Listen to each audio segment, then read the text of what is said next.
أشهد أن لا إله إلا الله وحده لا شريك له وأشهد أن محمدا عبده ورسوله لا نبي ولا رسول بعده اللهم صل وسلم على نبينا محمد وعلى آله وصحبه أجمعين أما بعد Khwan fillah nazanallahu yakum. Alhamdulillah bisa berjumpa kembali di majelis ini untuk mengkaji kitabullah dan sunnah Nabi kita Muhammad sallallahu alaihi wasallam. Kemudian sebelum kita masuk pada materi, kita murojaah dulu apa yang telah kita pelajari di pertemuan sebelumnya. Monggo ada yang maju, jangan di belakang. Ini show pertama masih ada ini Pak. Monggo diisi. Afdol. Ya. Dalam sebuah hadis yang diriwayatkan oleh Imam Muslim, hadis kedua atau muttafaqun alaih, hadis kedua dari kitab Al-Arba'in Nawawi, hadis Jibril. Salah satu di antara ada penuntut ilmu yang dipraktikkan oleh Jibril adalah mendekat kepada narasumbernya. Ya, mendekat kepada narasumbernya. Bukan jauh-jauhan, Pak. Kalau jauh-jauhan ya nggak jadi belajar nanti. Yang paling jauh itu yang streaming. Ya. Belajar ilmu agamanya yang paling jauh itu posisinya yang streaming lewat Facebook. Nah, ini paling jauh ya. Karena di rumahnya ya, sambil rebahan, tidur-tiduran, cuman nyumbang begini, habis itu keluar. Ya, baik.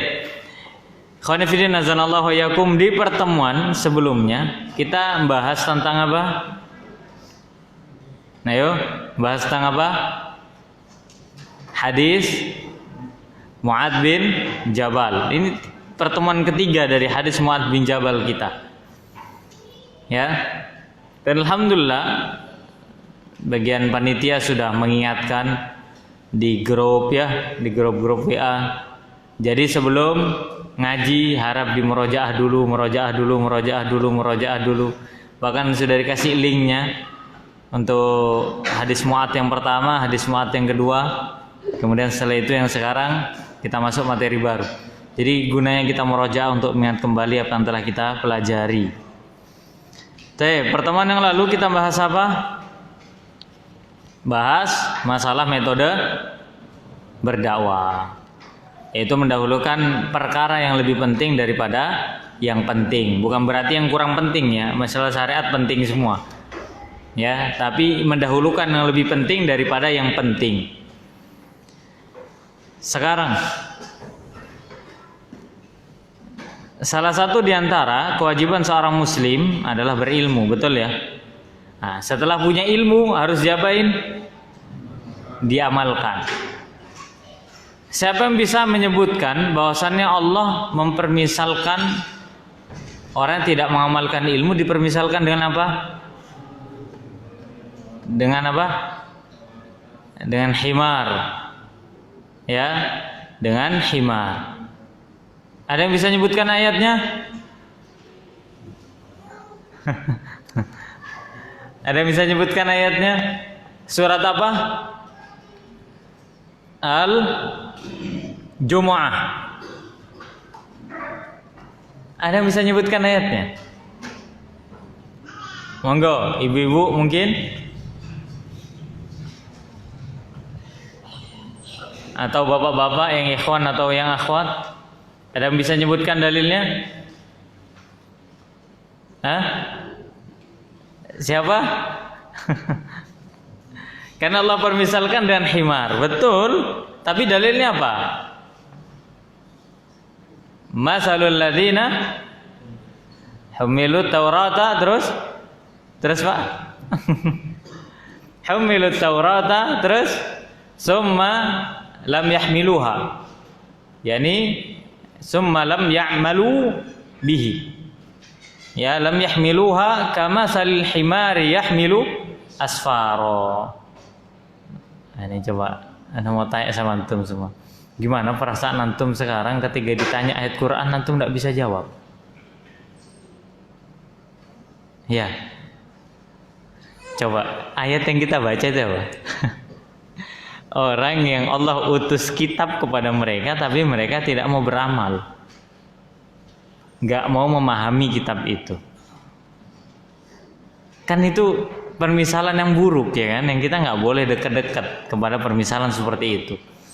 Sekarang pertanyaan anak kepada antum semua, bagaimana perasaan antum malam ini sekarang ketika antum anak tanya satu ayat yang mana Allah permisalkan orang-orang yang bawa yang Allah turunkan Quran kemudian dia tidak membacanya, dia tidak memahaminya, seperti halnya dia himar. Kita nggak tahu ayat itu, kita nggak bisa jawab. Gimana perasaan antum semua? Kalau biasa saja, wallahi itu yang kita takutkan selama ini. Biasa saja Ustaz Ana, nggak bisa jawab Al-Quran, biasa saja. Wallahi mana hati dan keimanan kita terhadap kitab Allah? Kan gitu. Berarti tugas kita sekarang apa? Hafal Quran. Hafal Quran, Mbak, Bu, ya. Jadi jujur aja nggak ada alasan bagi antum untuk nggak ngafal Quran. Nggak ada alasan. Kita nggak akan bisa berhujah di hadapan Allah Subhanahu Wa Taala ketika Allah bertanya kenapa kau tidak menghafalkan Quran, kenapa kau tidak baca Quran? Wa qala Rasulullah ya Rabbi inna qaumi ittakhadhu hadzal Qur'ana mahjura. Berkata para Rasul, wahai Rabbku, sesungguhnya kaumku telah menjadikan Al-Quran itu disia-siakan. Ya, maka seperti itulah kondisi seorang yang menyia-nyiakan Al-Quran. Jadi nggak ada alasan. Ayo kita hafalin Quran. Minimal kita ini tahu tentang dalil. Jangan gini. Oh nggak apa-apa yang hafal dalil, minimal ustadznya. Lu jamaahnya juga. Karena jujur aja kajian dengan orang-orang yang tahu tentang Al-Quran itu lebih asik. Asik betul. Kita yang pengajian atau antum yang hadir pengajian, kalau sama-sama tahu dalil kan enak. Oh dalilnya ini, oh dalilnya ini. Nggak gampang lupa. Mohon maaf Pak, kadang kalau kita udah keluar aja dalilnya ini apa tadi ya kan, giliran ditanya ini nggak tahu. Ya, artinya bukan berarti kita merendahkan, enggak. Artinya kita harus meningkatkan kualitas kita dalam masalah Al-Quran. Kemudian lanjut lagi. Yang pertama kali harus didakwakan oleh seorang dai apa? Memperbaiki apa? Akidah. Kemudian yang kedua, dalam hadis tersebut yang diperintahkan apa? Salat. Yang ketiga, zakat. Ya, itu yang harus dilakukan oleh seorang dai. Kemudian setelah kita jelaskan beberapa perkara yang berkaitan dengan sholat, meskipun nggak semua, ya, karena sholat itu pembahasannya luas, bisa antum lihat di kitab Sifat Sholat Nabi yang dikarang oleh Syekh Muhammad Nasiruddin Albani rahimahullah taala, atau pembahasan seputar zakat. Kemarin sudah kita bahas masalah zakat wajib, betul ya, namanya zakat itu wajib. Zakat wajib ada berapa? Ada berapa? 3. Yang pertama zakatul fitr. Fitrah ya, bahasa kita lah fitrah itu ya. Zakat fitrah gitu. Zakatul fitr. Antum tahu arti zakatul fitr? Fitr itu apa? Bukan kembali fitrah. Idul fitr itu artinya apa? Kembali makan, bukan kembali fitrah. Semoga kita di hari raya ini seperti bayi yang baru lahir. Apaan Pak, Ramadan banyak dosa? Ya kan, dosa kita banyak bulan Ramadan. Artinya kembali makan. Idul Fitri itu kembali makan setelah 1 bulan berpuasa. Sama kayak zakat fitr. Zakat yang mendekati Idul Fitr. Barat begitu. Taib.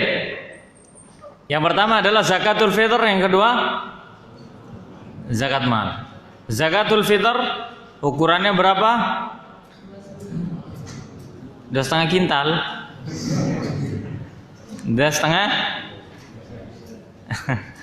Hilaf ya kalau masalah kurs timbangan dari ke dari 1 mud atau 1 sa' itu 3 mud, ya kan? 1 sa' itu 3 mud.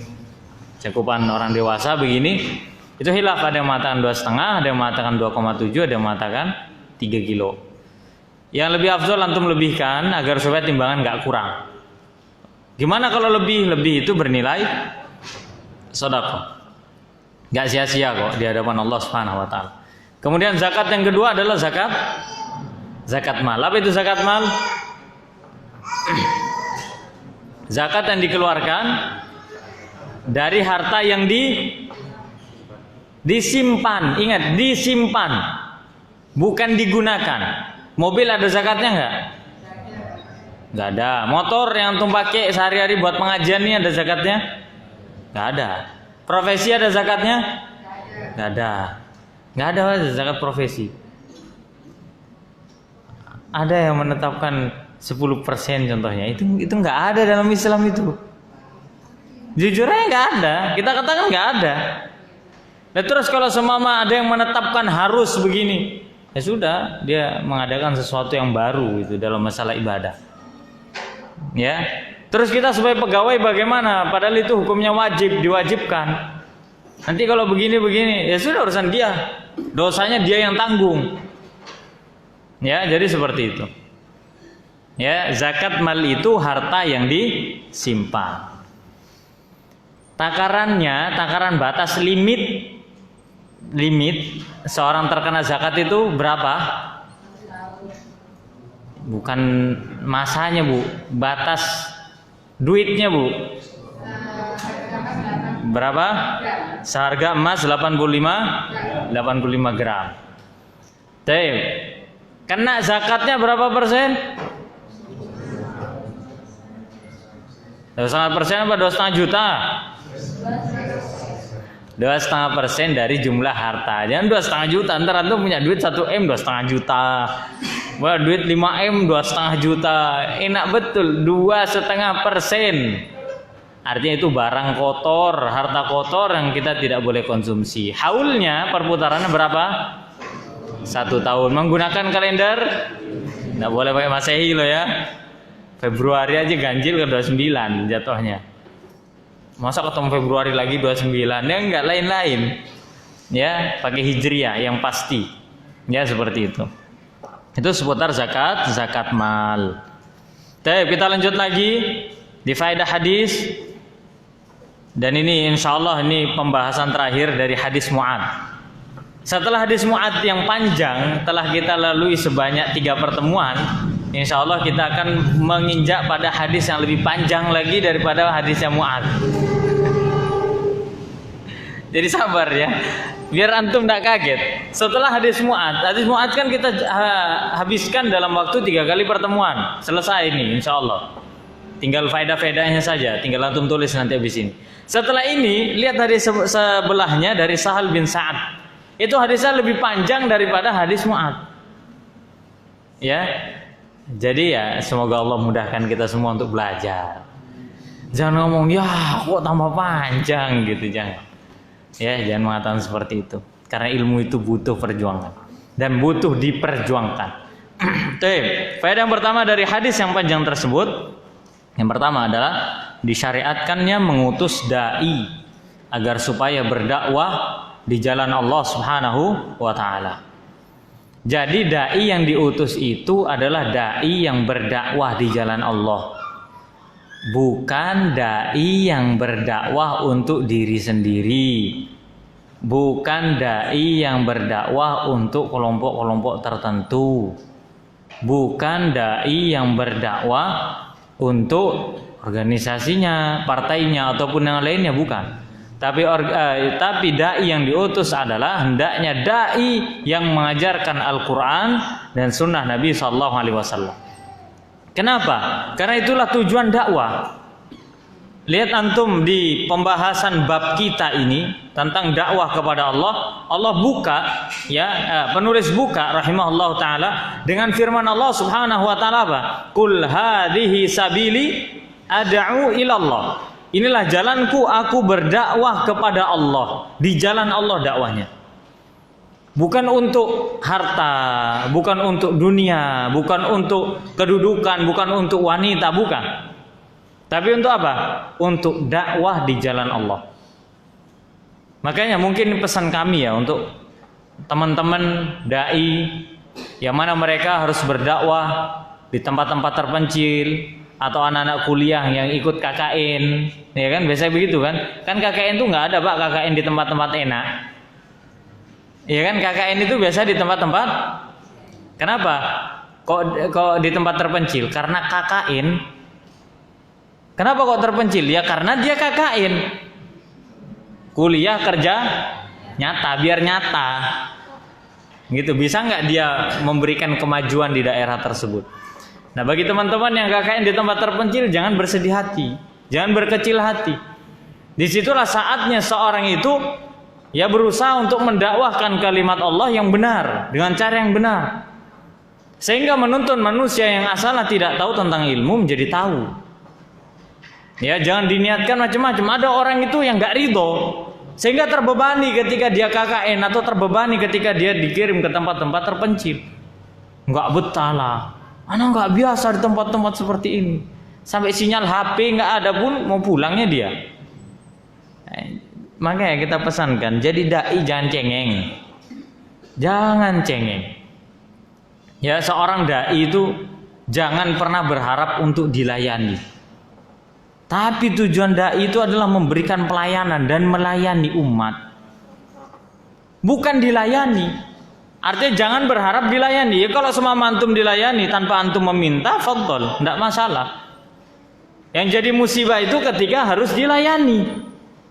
Wah, anak enggak mau ke tempat pengajian kalau enggak dijemput sama sayyarah. Ya, kalau ada rojah enggak mau, nah sayyarah. Nah, ini aleman kayak begini nih. Lihat dulu tempatnya terpencil apa pelosok atau masih bisa dijangkau akses kendaraan. Kebanyakan mikir orang dakwah. Ya, sudah dimanapun tempat membutuhkan, maka disitulah hendaknya ditegakkan dakwah. Jangan cengeng gitu loh. Oh, tempatnya nggak enak, makanan nggak enak, ya sudah nikmatin aja. Resiko antum sebagai dai. Ya, kalau nggak usah jadi dai, selesai. Jadi mad'unya saja. Ya, kadang seperti itu. Jadi jangan cengeng. Dan jangan pernah mengharapkan dunia. Nggak pantas. Seorang dai mengambil dunia dengan dakwah itu nggak pantas. Artinya ketika dia berharap, oh dengan dakwah ini supaya saya kaya. Mau nggak mau saya harus tarif. Musibah ini kalau ada yang tarif begini musibah, wallahi musibah. Ya, nang kono piro? Oh nang kene samine, nang kono mosok yo cilik gitu. Ada begitu ayo. Ya. Ada yang begini, ada. Ya, dai kan banyak, mau dai dari manapun ya kan. Dari Sabang sampai Merauke pun banyak dai yang bermacam-macam. Ya, apalagi orang-orang yang sudah pernah masuk jadi Ustadz TV, yang mana udah tekan kontrak bahkan. Nanti kalau sampean ceramah gajinya sekian, sekali tayang sekian. Jadi ketika di luar itu kontrak TV-nya ke bawah. Ya, ke daerah-daerah itu kontrak TV saya saja lo segini, masa ya daerah kamu nggak berani bayar saya segini? Betul, kadang-kadang dia nggak ngomong, tapi ada tim suksesnya. Ya. Ini afan aja, nah kalau ngomong terang-terangan nggak apa-apa, biarin aja. Ntar tiba-tiba ada yang protes kan, masuk nggak boleh ngomong gitu, biarin. Ya kan? Artinya apa? Kita ini saling mengingatkan lah sebagai seorang dai. Dai itu bukan berarti dia merasa sok pinter, nggak butuh nasihat, enggak. Justru dai itu yang sebenarnya pertama kali butuh nasihat. Karena dia yang pertama kali nanti bakal dicemplungin ke neraka itu dia, bukan mad'unya. Dai-nya dulu kau ajarkan apa itu mad'unya. Maka kalau sampai dai itu dakwahnya bukan kepada Allah, tapi untuk dirinya, untuk cari follower, untuk cari pengikut, untuk mencari keridhaan manusia, sudah. Lebih baik dia nggak usah dakwah. Banyak kan sekarang yang apa-apa serba follower. Sampai-sampai ada orang mau datengin ustadznya diatur.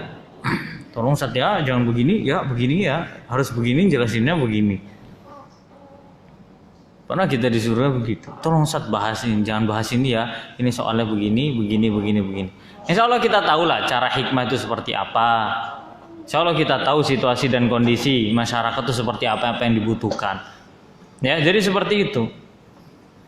Ya, oleh karena itu berdakwahlah kepada Allah Subhanahu wa taala, jangan berdakwah untuk mencari dunia. Apalagi berdakwah untuk mencari pengikut, berdakwah untuk mencari follower.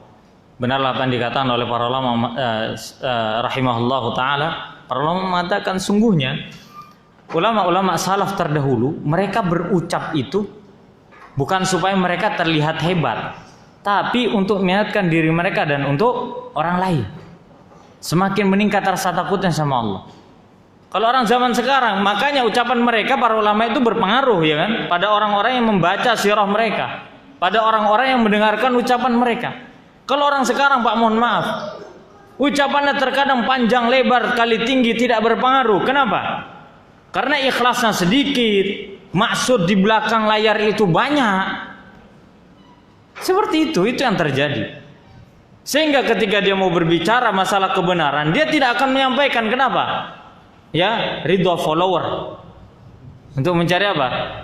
Ridho follower a'dhamu, lebih besar tuh, lebih mulia daripada ridhonya Allah. Nanti kalau follower saya nggak ada, gimana dong saya berdakwah? Oh, masya Allah. Ya, dan ingat bahwasannya ada para nabi dan rasul yang nggak punya pengikut, nggak punya follower, tapi di hadapan Allah Subhanahu Wa Taala mereka tetap surga. Jadi nggak layak sebenarnya seorang dai itu mencari dunia dengan dakwahnya. Kemudian yang kedua, anna syahadata alla ilaha illallah awwal wajibin. Faedah yang kedua adalah bahwasannya bersaksi tidak ada ilah yang berhak diibadahi kecuali Allah merupakan dakwah yang wajib pertama kali untuk didakwahkan. Ya, itu yang pertama kali dakwakan kepada manusia. Kalimat la ilaha illallah kita sudah pernah jelaskan. La ilaha illallah itu maknanya adalah la ma'buda bihaqqin illallah. Tidak ada Tuhan yang berhak. Ingat kalimat berhak. Berhak disembah kecuali Allah. Yang berhak disembah siapa? Allah. Bukan malaikat, bukan pula nabi. Kalau diterjemahkan tidak ada Tuhan selain Allah, kata siapa? Orang Nasrani berapa? 3. Orang Yahudi banyak. Ya, belum agama-agama Hindu, Buddha dan yang lainnya. Banyak. Syiah aja banyak. Ya kan? Belum lagi agama-agama lain. Macam-macam. Belum lagi agama-agama yang ngaku nabi palsu lah, dia utusan malaikat Jibril lah. Tapi memang yang luar biasa ya. Ya ibarat gini. Mungkin mohon maaf ya sebelumnya kalau kalimatnya kasar. Seorang melakukan perbuatan sebahlul apapun, ini apa nih kalau kasar? Yang paling bahlul sedikit pun masalah syariat, ya paling bahlul lah di negeri kita pasti ada pengikutnya. Iya enggak? Yang ngaku nabi palsu ada enggak pengikutnya? Ada. Yang ngaku titisannya siapa? Nabi Isa. Padahal diperiksa di rumah sakit jiwa itu gila dia, itu pun ada pengikutnya. Ada yang kemarin akhir-akhir itu Imam Mahdi yang dibaiat di depan gerbang. Apa itu pun banyak pengikutnya. Masya Allah, subur makmur tanah negeri kita Indonesia ini. Iya. Ya, jadi seperti itu.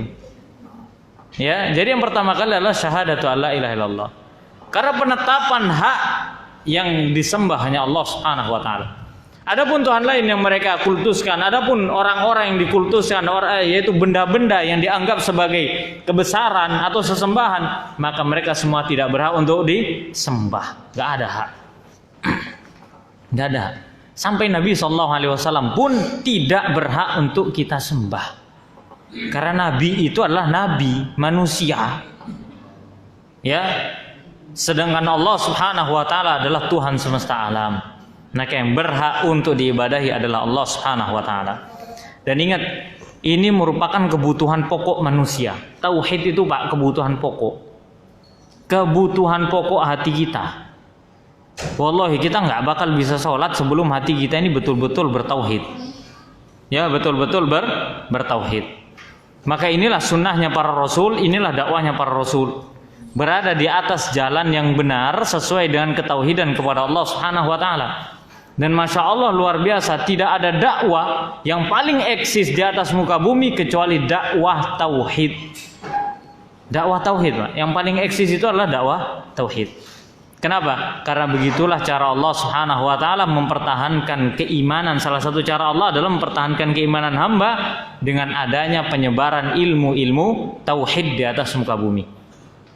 Ya, jadi seperti itu. Kemudian yang kedua, yang ketiga, afan. Berarti konsentrasi nih jamaah ini. Kalau anak sampai nomor 2 ditulis antum tidak tegur berarti semasjid. Anna ma'na syahadati alla ilaha illallah tauhidullahi bil ibadah wa tarku ibadati ma siwah. Makna syahadat la ilaha illallah adalah beribadah murni untuk Allah dan meninggalkan peribadatan yang lain. Jadi antum mengaku tauhid, itu harus jalan dua-duanya di atas tauhid. Tidak boleh antum satu pakai sepatu, kakinya satunya pakai sandal jepit. Pantes? Tidak pantes. Sama seperti halnya orang mengatakan saya muslim, saya bertauhid, syirik jalan Pak. Oh jalan, masih. Ya. Berapa Pak peliharaan apa benda-benda di rumah Pak? Top sekep. Apa bahasa Jawanya? Iya, enggak, biasa kalau senjata-senjata ya buat jimat kan gitu. Jimat atau kop sekep lah gitu. Paham kan maksudnya ya? Ya itu bahasa Madura ya, entah apa kalau itu pintu pun tulisan taje. Siapa itu yang buat? Taje. Taje itu tarik artinya. Oh, Masjid Probolinggo, tempatnya di tanah Jawa, pintunya bahasa Madura. Ya. Jadi seperti itu. Kalau ditanya berapa peliharaan benda-benda yang dikultuskan di rumah? Banyak. Banyak.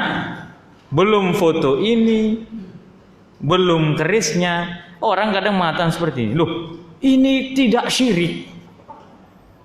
Ya, karena kita memuliakan benda ini sebagai bentuk pemuliaan kepada tetua atau nenek moyang kami. Ya, menghormati begini-begini, macam-macam dalilnya. Antum tahu dalil orang Valentine pun ada.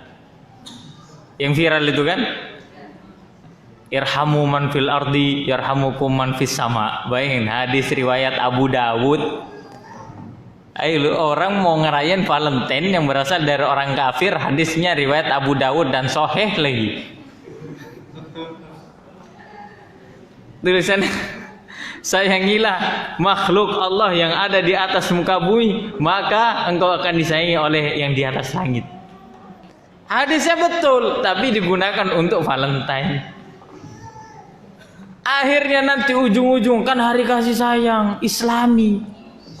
Diislamisasikan dari mana? Ya, sama seperti syirik. Ya, ini bukan syirik. Iya enggak? Mana ada dukun zaman sekarang ngomong syirik. Membuka praktek kesyirikan. Laku? Enggak ada. Pasti membuka praktek pengobatan spiritual. Alternatif. Udah alternatif. Kalau udah alternatif itu jalan pintas artinya. Artinya yang seharusnya obat itu rawat inap, rawat jalan, dioperasi. Kalau sakit ini ya ini obatnya kan panjang pengobatan itu. Ini enggak alternatif, bisa begini nih. Kayak seolah-olah antum masuk PT lewat orang dalam. Kan ada alternatif ya kan? Yang ini ruwet-ruwet di sini enggak, seret begini. Maunya sih begitu, padahal antum ditipu. Ada yang nanti korbannya itu, lo jangan kira lo casing sama Pak, sama-sama peci putih, sama-sama berjubah putih. Iya, tapi nanti pengobatannya adalah pengobatan alternatif. Ya airnya, ini air ya, begini. Nanti saya bacakan dulu ya. Biasanya hati-hati sama orang yang baca-bacanya itu tidak jelas. Baca apa Pak? Baca Al-Quran. Oh enggak, ini doa khusus ini. Doanya dia apa? Bukan Islam Muslim. Antum buka, apa Pak doanya? Oh nggak ada, buka di kitab-kitab nggak ada. Ini saya buat sendiri. Oh, doa apa coba dia buat sendiri? Ya, apalagi transfer penyakit. Bukan cuma duit coba. Belum ada kan ilmu kedokteran transfer penyakit? Sepertinya dokter nggak usah belajar itu deh. Ya, transfer penyakit dari penyakitnya orang ke hewan, ke ayam cemani, ke kambing. Dan yang kita beritahukan kepada antum semua, kita udah jelaskan. Intinya itu ada bisnis. Tidak percaya? Tidak usah dicoba. Tidak usah antum. Ada bisnis. Ya, anak pernah ikut alternatif kata orang itu. Pernah ada cerita kita. Dia itu punya penyakit stroke sama ginjal. Stroke sama ginjal. Tapi katanya sembuh. Sementara waktu dia sembuh, tapi harus kontrol ke siapa? Ke dukun ini. Katanya ke Pak Ustadz, kata begitu, ke Pak Ustadz. Dukun nggak mau dipanggil dukun, Pak Dukun gitu, nggak mau dia dipanggil. Maunya Pak Ustadz lah, macam-macam. Ya, kata dia, saya ini pernah transfer penyakit mas, dikirim ke ayam apa? Cemani. Ujung-ujungnya bisnis juga. Kata itu ibu-ibu ya. Dia mengatakan apa? Saya tuh disuruh cari ayam cemani warna hitam semua katanya. Pokoknya itu ruwet, ayam cemani itu ciri-ciri harus begini-begini. Akhirnya saya ngomong nggak ada. Akhirnya sama dukunnya dibilang apa? Ya sudah, tenang saja, saya carikan. Ibarat cari apa? Cari ini Pak, cari benda. Coba ya cari sendiri ya, nggak ada di gudang saya banyak, gitu kan, itu bisnis kan, nih ya tenang aja di gudang banyak, ngomong aja nanti mau jualan ayam, gitu loh, ya ngomong aja mau jualan ayam, harganya itu nggak main-main, 1,5 juta, yang pernah tahu tuh 1,5 juta tuh satu ayam, nanti udah tuh dijampe ayamnya disembelih, seret, akhirnya apa? Penyakit itu berpindah katanya ke ayam, kemudian darahnya disembelih, artinya penyakit itu keluar seperti darah ayam itu keluar. Padahal itu jin yang dimasukkan ke dalam tubuhnya. Wallahi kesyirikan begitu banyak. Ada lagi postingan yang lebih lucu lagi. Ya, ini realita. Ana bukan menggunakan sebagai dalil. Ini realita, real. Zaman sekarang serba keterbukaan semua, sampai yang lucu-lucu pun di-upload. Ada mobil di tengah, semua orang keliling. Terus disembelihin ayam itu mobil, beli motor baru, motornya di depan motornya disembelihin ayam. Katanya biar apa? Biar selamat. Biar selamat katanya. Ya antum kalau biar selamat ya pakai helm jalannya. Antum mau kasih ayam 10, kalau antum ugal-ugalan, kalau antum nggak tertib ya sudah, nggak selamat. Gitu aja sudah. Ya, maka makna syahadat itu penting. Kenapa? Kebutuhan masyarakat, kebutuhan manusia, dan manusia nggak bisa menafikan saya nggak butuh tauhid, nggak bisa.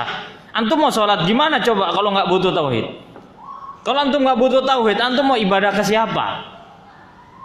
Maka parahnya lagi syirik itu sampai-sampai ada orang sholat, berdiri sholat, dia rajin sholat ke masjid, tapi sholatnya bukan untuk Allah. Nyangka antum, orang sering ke masjid tapi sholatnya bukan untuk Allah, tapi ada amaliyah itu. Pernah nyangka begitu? Nggak nyangka.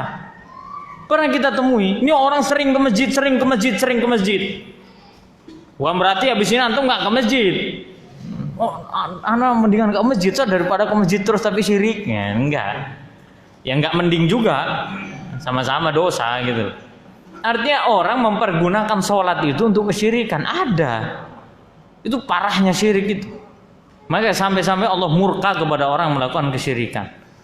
Maka dakwah yang pertama kali itu tauhid, ibadah kepada Allah. Kemudian faedah yang keempat, annahu la yuhkamu bi islamil kafiri illa bin nutqi bisyahadatain. Bahwasannya orang kafir tidak dihukumi muslim sebagai seorang muslim kecuali dia harus mengucapkan 2 kalimat syahadat. Mau tuh orang kafir menyedekahkan semua hartanya, mau orang kafir itu puasa, mau dia ibadah, mau dia sholat, mau dia haji. Nggak bisa ya haji ya, nggak bisa, tanah haram. mau dia melakukan zakat macam-macam sudah. Kadang bulan Ramadan orang kafir itu coba-coba ikut puasa. Ya kan? Ya. Tapi amalan mereka itu tidak akan diterima di sisi Allah Subhanahu wa taala. Dan mereka tidak bisa disebut seorang muslim. Sampai-sampai jika seandainya ada seorang orang kafir mengatakan apa? Saya ini ya sebenarnya sama kayak kamu. Saya ini sama-sama meyakini Allah itu esa, meyakini gini sama. Tapi dia tidak mau mengucapkan 2 kalimat syahadat, maka dia belum dihukumi sebagai seorang muslim. Belum dihukumi sebagai seorang muslim. Jadi harus syahadat dulu. Jadi seperti itu. Mau dia berlapar-lapar di siang hari, capek-capek ikut sholat tahajud, taraweh di malam hari, tetap dia tidak bisa dikatakan sebagai seorang muslim. Mu'allafatu qulubuhum, sebelum dia masuk Islam pun bisa dikatakan seperti itu. Ya. Lalu apa gunanya amalan solehnya orang kafir? Apa gunanya? Orang kafir nolong, orang kafir sedekah, apakah itu sia-sia bagi mereka? Enggak, cuman meringankan adab aja. Mungkin temperatur adabnya yang 100 jadi 99,99. Karena sebab apa? Sedekah. Ya, karena sebab ini, karena sebab itu amalan solehnya, temperatur panasnya itu mungkin ya ilustrasinya begitulah. Itu berkurang. Hanya meringankan adab. Bukan mengeluarkan adab, enggak, tapi meringankan. Ya, jadi seperti itu. Maka tidak ada nikmat yang lebih besar yang telah Allah berikan kepada kepada kita adalah kecuali nikmat hidayah, nikmat Islam. Alhamdulillahilladzi hadana li hadza wa ma kunna linahtadiya laula an hadanallah. Kata Allah Subhanahu wa taala, ada orang-orang yang mengatakan alhamdulillah, segala puji bagi Allah. Ya, alladzi hadana li hadza, yang telah memberikan hidayah kepada kami dan hidayah ini. Wa ma kunna linahtadiya laula an hadanallah, dan kita tidak akan pernah bisa mendapatkan hidayah ini kecuali Allah Subhanahu wa taala memberikan hidayah tersebut. Jadi minta terus hidayah. Ya. Kalau ada orang mengatakan, "Ustaz, bukannya kita ini sudah dikasih hidayah Islam?" Benar enggak? Kenapa kok masih ngaji tauhid? Bukannya fitrah kita ini di atas Islam, benar kan? Kullu mauludin yuladu 'alal fitrah. Setiap anak yang dilahirkan itu dilahirkan dalam kondisi fitrah Islam dia. Nanti kalau sudah usia-usia dia bicara, usia-usia masuk usia anak-anak, nah baru orang tuanya menjadikan dia yunasirani, nasara, Yahudi, Majusi, beragama lain orang tuanya. Sekarang kenapa ketika kita jadi seorang muslim yang alhamdulillah dilahirkan dalam kondisi fitrah seorang muslim, kok masih tetap belajar tauhid? Kenapa? Untuk menjaga fitrah tersebut agar tetap lurus. Karena banyak perkara-perkara yang dapat merubah fitrah. Salah satunya adalah kesyirikan. Ya, jadi seperti itu. Jadi senantiasa kita minta hidayah kepada Allah Subhanahu wa taala. Baik, kemudian yang kelima, faedah yang kelima. Faedah yang kelima adalah bahwasannya seseorang terkadang dia bisa mengucapkan kalimat la ilaha illallah, bahkan dia tahu kalimat tersebut, akan tetapi dia tidak tahu maknanya. Benar apa enggak? Survei membuktikan. Siapa yang tahu makna la ilaha illallah? Angkat tangan.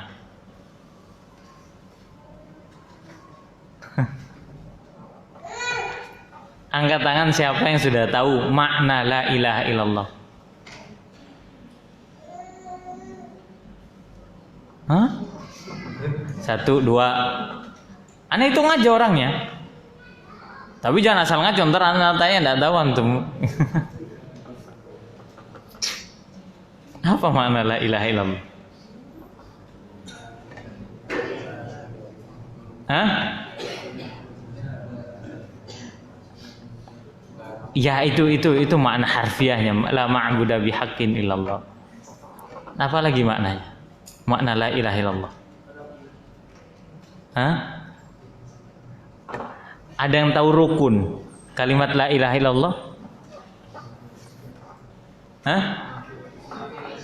an-nafyu wal isbat, yaitu menafikan sesembahan selain Allah dan menetapkan sesembahan hanya untuk Allah. Itu makna la ilaha illallah. Ya, seperti itu. Jadi ada orang yang tahu kalimat la ilaha illallah, dia tahu, dia hafal, tapi dia tidak tahu maknanya. Nah, ada kondisi lagi. Au ya'rifuhu wa la ya'malu bihi.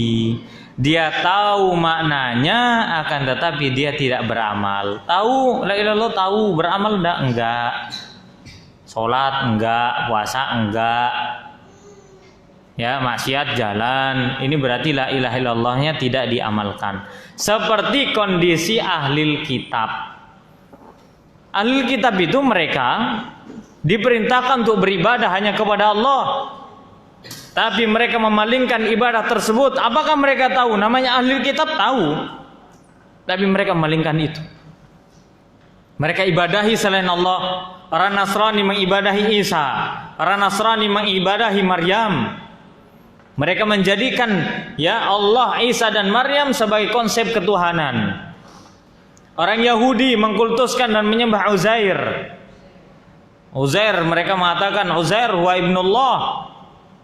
Uzair adalah anaknya Allah, kata mereka. Nasrani mengatakan Isa binullah. Isa adalah anaknya Allah. Nah, dua golongan ini kufur atau kafir. Ya. Makanya salah satu tugas Nabi Isa alaihissalam ketika beliau diturunkan ke atas muka bumi, dan itu harus kita yakin, Nabi Isa di mana? Di langit, di atas. Oke, diangkat sama Allah Subhanahu wa taala ke atas langit. Isa tidak mati. Maka kata Allah Subhanahu wa taala berfirman, ya, apabila engkau melihat orang-orang yang mereka memahami Alkitab, mereka memahami kitab, ya, ketika mereka mengatakan kami telah membunuh Isa dan menyalibnya, mereka tidak akan pernah tahu dengan keyakinan mereka, bahkan mereka lafi syak, betul-betul mereka dalam kondisi ragu. Coba tanya sama mereka, di mana Nabi Isa disalib? Nggak ada yang bisa jawab. Nggak ada yang bisa jawab dari mereka, bahkan pendeta-pendetanya nggak ada yang bisa jawab. Di mana Nabi Isa disalib? Ya kan? Kenapa? Karena Nabi Isa tidak pernah disalib.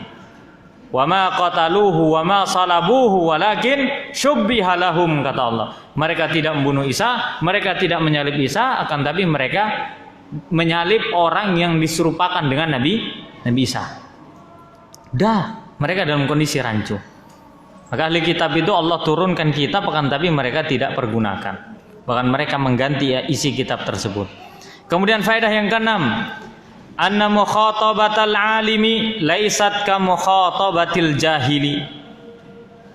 Bahwasannya ya, mendakwahi orang alim itu tidak seperti mendakwahi orang jahil. Allah Subhanahu wa taala berfirman dalam Al-Qur'an, "Ud'u ila sabili rabbika bil hikmah wal mau'izatil hasanah wajadilhum billati hiya ahsan." Ini teori dakwahnya ada 3. Dan ini menunjukkan tingkatan mad'u, tingkatan audiens yang harus didakwahi dan harus diketahui oleh seorang dai. Yang pertama, apabila audiensnya adalah orang awam yang tidak mengerti syariat, maka dakwakanlah dengan cara yang hikmah. Tahu hikmah ya? Lemah lembut. Nggak usah dicaci, nggak usah dimaki, nggak boleh. Jangan dimarahi dulu. Ada orang nggak tahu tentang sholat, tiba-tiba sholat salah, sholatnya dimarahi. Bapak nggak tahu sholatnya begini, nggak boleh.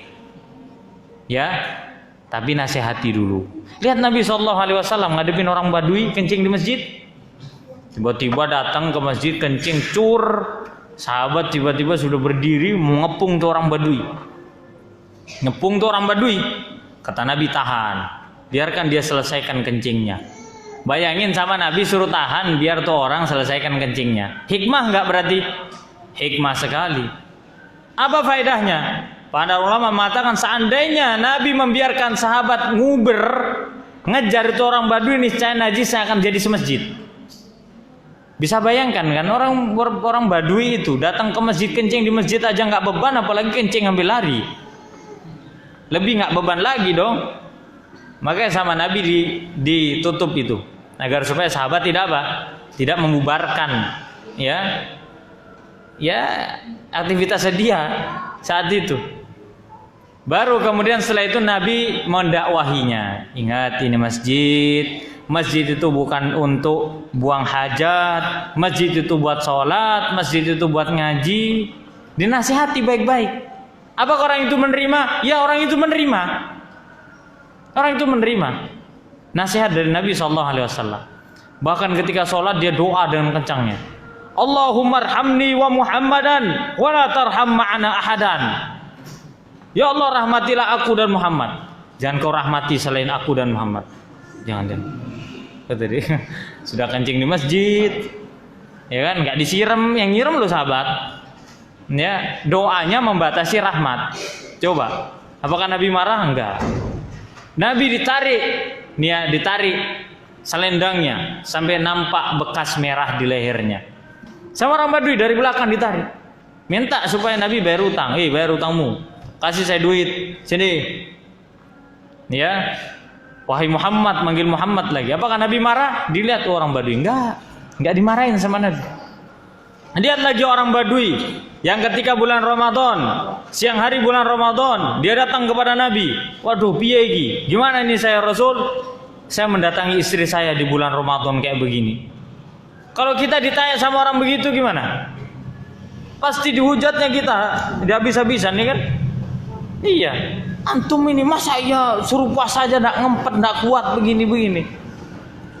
Ya, itu orang Badui datang mendatangi istrinya, tidur sama istrinya di siang hari bulan Ramadan, bukan tidur biasa. Ya, paham ya? Yaitu dia melakukan hubungan suami istri di siang hari bulan Ramadan, batal dong puasanya. Apakah Nabi menghardiknya? Enggak.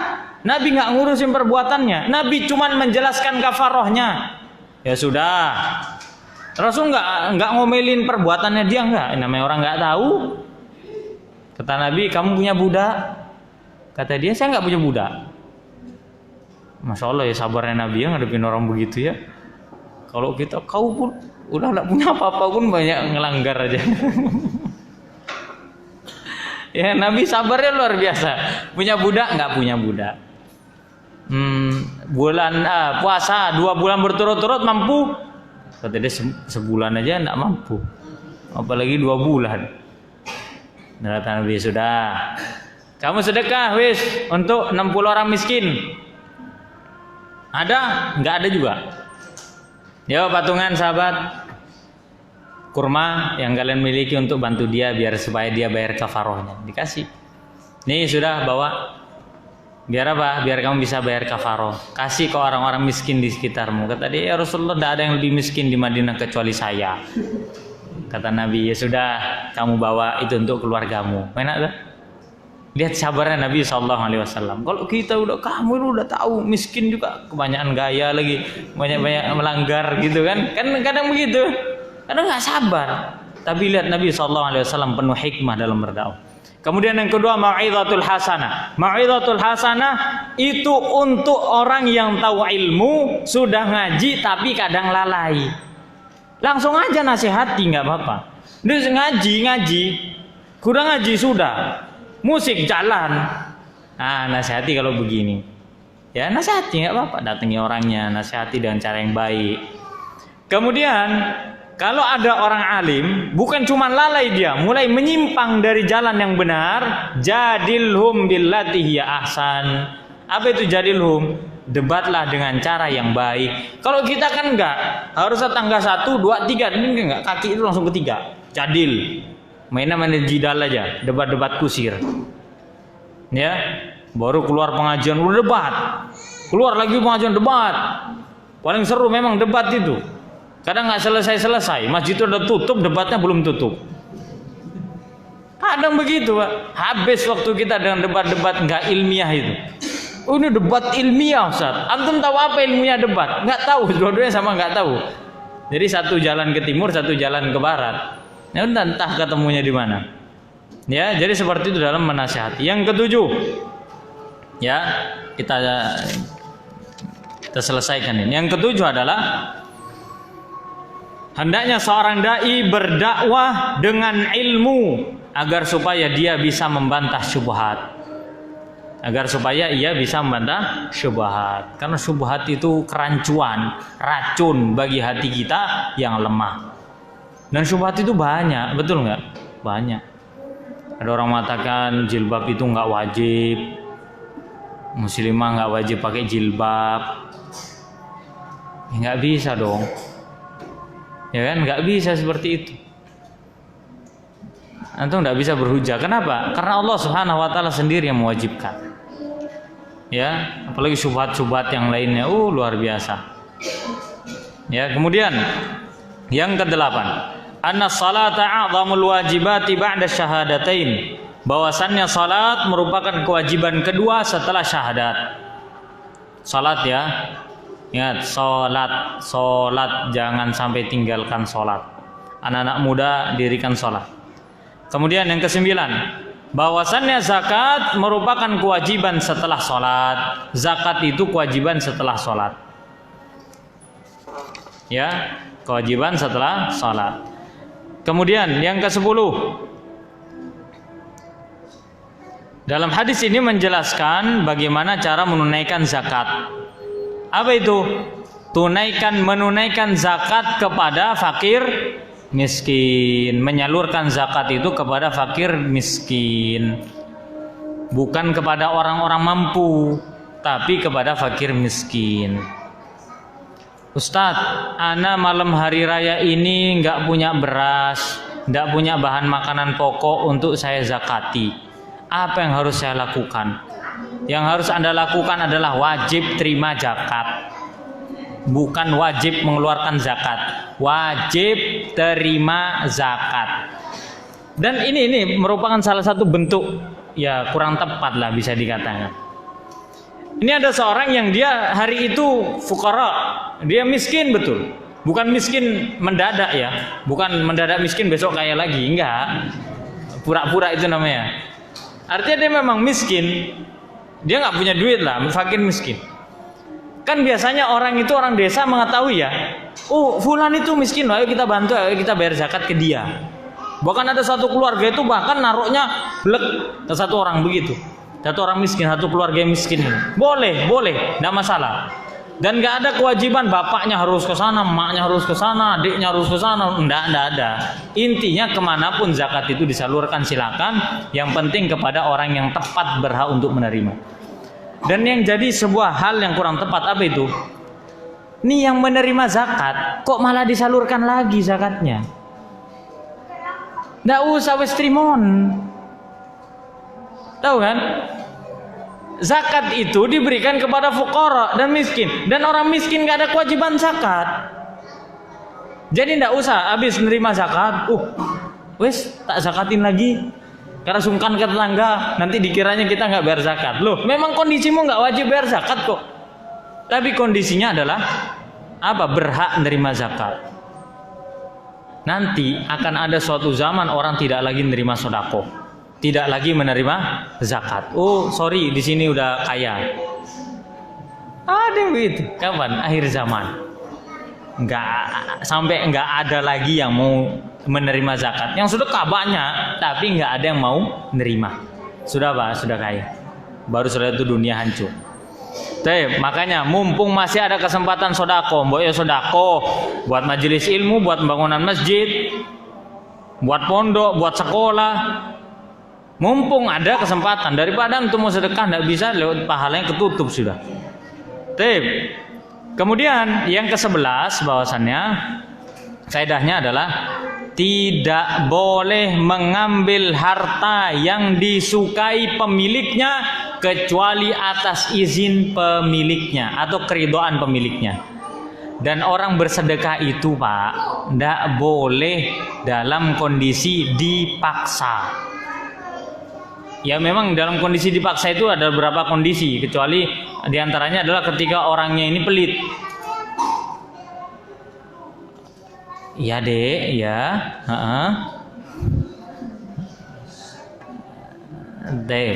Jadi orang sedekah itu jangan dipaksa loh Pak. Nggak boleh datang dilihat mobilnya. Pak sini, sampai kan punya mobil, Kenapa nggak disodakohkan? Nggak boleh kayak begitu. Coba Pak lihat rekeningnya, oh rekeningnya 20 juta. Ini harus disodakohkan Pak 50%. Bahkan ada aliran itu harus bayar zakat 25%. Tiap bulan dari zakat profesi, ada zakat profesinya 25%. Ada pokoknya. Ada. Bisa disebut. Jadi seperti itu, ada yang 25% per bulan itu. Ini namanya pemaksaan dan nggak boleh yang mengambil zakat, mengambil sodako seperti itu nggak boleh. Kenapa? Dia harus menerima zakat atau menyalurkan sodako dari apa yang diridhoi oleh pemiliknya, bukan sesuatu yang dia tidak ridhoi. Udah kamu nggak punya apa-apa, punya motor, udah kamu wajib sedekah pakai motor ini. Udah sedekah sana, akhirnya nggak punya motor. Ya kan, ini namanya ngawur kalau seperti ini ya. Ya. Kemudian yang ke-12, yang terakhir adalah peringatan dari perbuatan zalim, karena dakwahnya orang yang terzalimi pasti dikabulkan. Doanya orang terzalimi itu Pak pasti dikabul. Meskipun tuh orang yang zalim kafir atau maksiat, pasti. Ada orang Nasrani diganggu, contohnya, dizalimi kehormatannya. Kemudian orang Nasrani doa sama Allah, doa jelek, dikabul loh. Jadi jangan mentang-mentang, apa-apa, hartanya diambil, kan Nasrani. Nah boleh, tidak bisa seperti itu. Islam tidak pernah mengajarkan itu. Makanya kita ini diperintahkan oleh Nabi SAW dengan hadisnya, unsur akhaka zaliman au mazluman. Tolonglah saudaramu dalam kondisi dia berbuat zalim atau dalam kondisi dia dizalimi. Sahabat sampai heran. Ya Rasul, bagaimana cara kita menolong saudara kita yang menzalimi, yang berbuat zalim? Kan dia berbuat zalim. Kata Nabi, cegahlah ia agar supaya ia tidak melanjutkan atau melakukan kezalimannya. Itu cara menolong. Nah, kita menolong saudara kita yang dizalimi, diantaranya adalah perintahkan kepadanya untuk sabar. Jangan malah kamu dizalimi ya, ini kesempatan nih buat kamu nih. Doa jelek, jelek-jeleknya kamu doa wis. Mau apapun itu pasti dikabul. Kadang orang itu doanya, doa jeleknya kelewat batas, Pak. Saking jengkelnya. Iya, padahal dizalimi baru sedikit, doanya itu udah yang celakalah, yang gini lah, yang Kalau didengar itu orang bisa merinding tuh bulu kuduknya. Itu yang terjadi. Tapi memang hati-hati kita terhadap doanya orang terzalimi. Makanya jangan suka zalim. Kenapa? Karena doanya terzalimi itu pasti diijabah. Nggak ada hijab, nggak ada penghalang. Pasti Allah kabulkan. Ya, dan salah satu kesengsaraan kehidupan seorang adalah sebabnya suka menzalimi orang lain. Maka Islam datang menutup setiap pintu kezaliman. Riba diharamkan. Kenapa? Karena ada zalim. Tipu menipu, mengambil harta, menumpahkan darah, itu diharamkan semua jalan-jalan kezaliman. Ya ibadi inni haramtu dzulma ala nafsi wa ja'altuhu muharraman wa ja'altuhu bainakum muharraman fala tadzalamu, kata Allah. Allah berfirman dalam hadis qudsi, wahai hambaku, sungguhnya aku telah mengharamkan kezaliman atas diriku. Allah mengharamkan kezaliman itu atas dirinya. Maka dan aku pun mengharamkan kezaliman itu atas kalian, maka janganlah kalian saling menzalimi. Jadi nggak boleh kita sebagai saudara sama muslim menzalimi, kemudian kepada orang-orang kafir pun tidak boleh kita menzaliminya. Wallahu a'lam bishawab. Alhamdulillah kita selesaikan dari hadis yang kedua dari hadis Mu'adz ini. Insyaallah di pertemuan berikutnya kita murojaah lagi, ayo yang semangat lagi murojaahnya supaya pengajian kita lebih semangat, lebih seru. Kemudian kita lanjut kepada hadis yang lebih panjang lagi dan mohon untuk bersabar. Ya, subhanakallahumma rabbana wa bihamdika asyhadu an la ilaha illa anta astaghfiruka wa atubu ilaik. Wassalamualaikum warahmatullahi wabarakatuh.